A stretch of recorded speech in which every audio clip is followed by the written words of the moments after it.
technology and the culture of the past. It's probably no exaggeration to say that we have some conscious experience of looking at the stars that dates back hundreds of thousands of years. Our leonine links were forged a very long time ago, but our fascination with the Barbary lion has been deadly. Its North African and Middle Eastern range meant that it was handy for stocking arenas, menageries and private collections. With the arrival of European guns in the 18th century, the fate of wild Barbary lions was sealed. By 1922, the last one was shot in Morocco's Atlas Mountains, a reminder that the king of beasts is as vulnerable as it is mighty.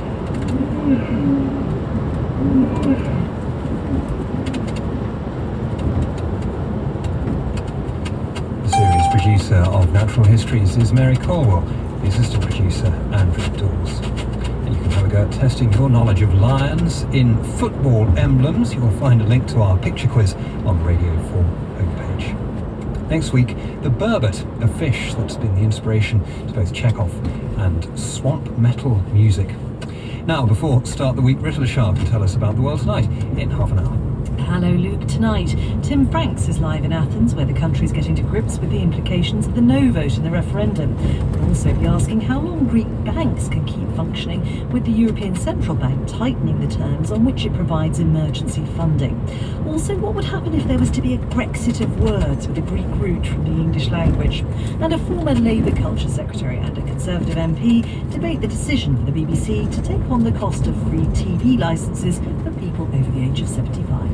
That's all coming up on The World Tonight at 10. Rittler, thank you. First on Radio 4, here's Marianne Seacard to start the week. Hello. Where's the beauty in science and the science in art?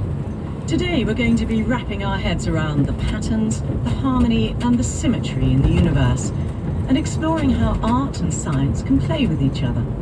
Our guests will tell us how maths can be fun, atoms can be beautiful, dance robotic, and opera ugly and sublime in equal measure.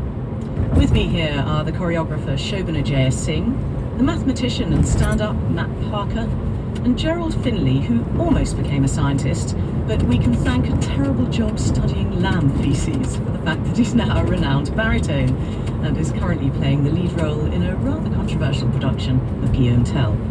But we start with a Nobel Prize-winning physicist, Frank Wilczek. Now, Frank, you've written a book called A Beautiful Question, Finding Nature's Deep Design. You talk a lot about symmetry in your book, don't you? How there are almost unexpected examples of symmetry in the universe. Yes, as we've discovered more and more about how the world works, going deeper and deeper, there's been an evolution. People like Plato and Pythagoras and people who were inspired by them like Kepler hoped that symmetry would be at the base of the world and beautiful laws that embodied symmetry, but they didn't quite work. But now in the 20th century, symmetry and beauty have become indispensable guides to formulating the laws of physics and guessing new ones. Why do you think we find symmetry beautiful? I think we find symmetry beautiful because we're rewarded for making successful predictions. Nature told us that way because it's useful for reproductive fitness, presumably. Because if something is symmetric, it means you can infer what parts of it look like that you haven't seen before from the parts that you have seen. So, and then if your predictions are correct, that's a rewarding experience. So symmetry is something that sort of a priori one would expect to be beautiful. And in fact, if you study the history of art, you find that it is a dominant theme in many artistic productions.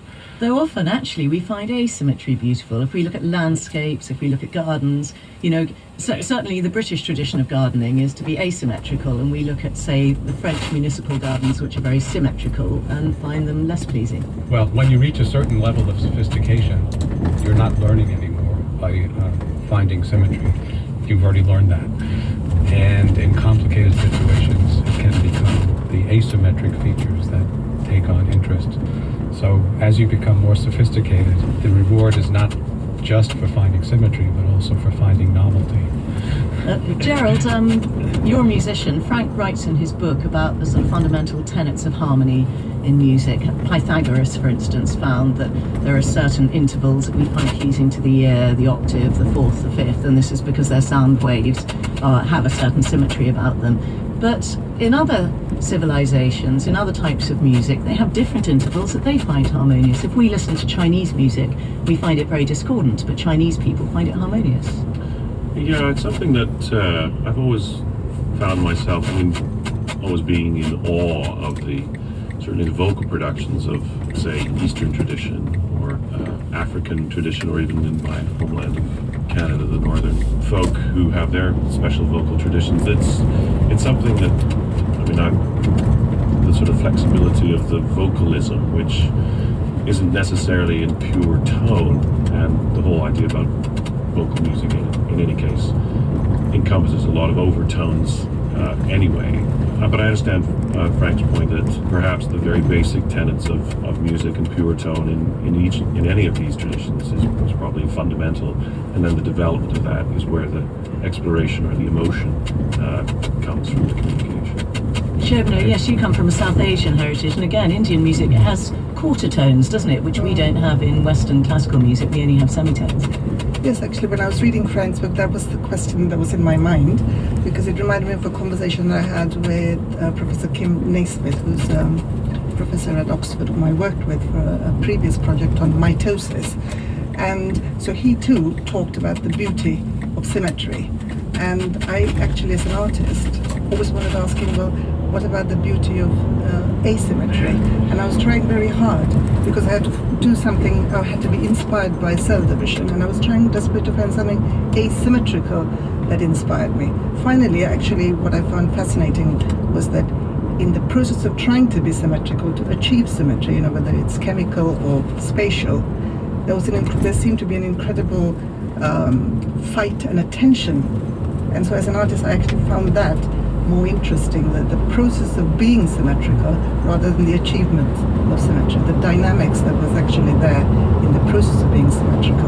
Well, 2 points. The idea about why we find symmetry beautiful that I mentioned, that it helps make the world comprehensible in very basic ways, goes deeper than symmetry itself. It's saying that anything that allows us to make the world comprehensible will be something we can find beautiful. So in other traditions where simple harmony, where you have different kinds of harmonies, that's again, however, something that can be understood and made predictable. I should also say that there are other kinds of beauty besides predictability. We are not just animals that need to get around in the world and react to things and figure out what's going to happen next. We also have to make plans, and get rewarded for making certain kinds of plans, so that there's sexual beauty, there's the beauty of landscapes and somehow places that you could imagine living in. I'm not saying for a moment that symmetry is the only form of beauty. And certainly patterns are something that appeal to us. Matt Parker, you talk in your book, we're coming on to this later, but you do talk about trying to find patterns in primes, which we all thought were distributed randomly, don't you? There's a sense that we want to find patterns because it helps us make sense of the world. There is something deeply satisfying about spotting a pattern and then being able to follow it and exploit it. And I think, Frank's absolutely correct that there's something from a survival point of view. Speed camera reported ahead. Patterns, we like things we can try and predict the future, and then it does line up. And symmetry is a nice, reasonably obvious way to latch onto this. You mentioned Pythagoras already, where that's the kind of symmetry and music that's harmonious. These are reasonably obvious patterns, things that please us. And they kind of explained the science at the time in certain senses. But now, your research in quantum, ridiculousness, as I would which is far beyond the kind of scale and types of patterns that we first, as a species, grew up with. But yet, what Frank's got fantastic examples of is even when the science gets more and more abstract and more beyond our intuition, there's still this aspect that if it's mathematically beautiful, if the pattern is pleasing in some sense, that bizarrely enough seems to